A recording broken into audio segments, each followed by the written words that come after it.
আসসালামু আলাইকুম প্রিয় বগুড়াবাসী। আজকে আমি চলে যাচ্ছি হামাকে বগুড়া সেই সোনাতলা উপজেলার সেই কলেজ হাটত। তাই এই কলেজ হাটত এসে দেখি যে গরু মনে করেন এখনো ওঠেনি।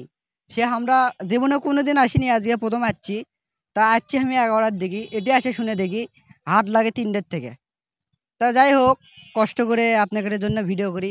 তা কথা হচ্ছে সেটা নয়, কথা হচ্ছে যে আপনারা যেরকম ভালোবাসা দিচ্ছেন, বিশেষ করে টিকটকে যেরকম ভালোবাসা দিচ্ছেন, এরকম ভালোবাসা যদি আমাকে ইউটিউব তারপরে ফেসবুকে যদি ভালোবাসা দেন, অবশ্যই সামনে কিছু করে আপনাদের দেখাতে পাবো।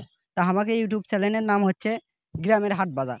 এই জায়গাতে আপনারা হাট বাজারের সবকিছু পাবেন। গরুর হাটের ভিডিও, কিরকম গরুর দাম যাচ্ছে, কিরকম বরকির দাম যাচ্ছে, সবকিছু পাবেন এই ভিডিওত। তো আপনারা ফেসবুক এবং ইউটিউব ২ জায়গাতেই গ্রামের হাট বাজার লিখে সার্চ দিবেন, তাহলে আমাকে চ্যানেলটা চলে আসবে। সকলে আমাকে ভালোবাসা দেবেন এইভাবেই। আপনাকে ভালোবাসা দিয়ে সামনে কিছু করবে চাই। সবাই ভালো থাকবেন, সুস্থ থাকবেন। আসসালামু আলাইকুম।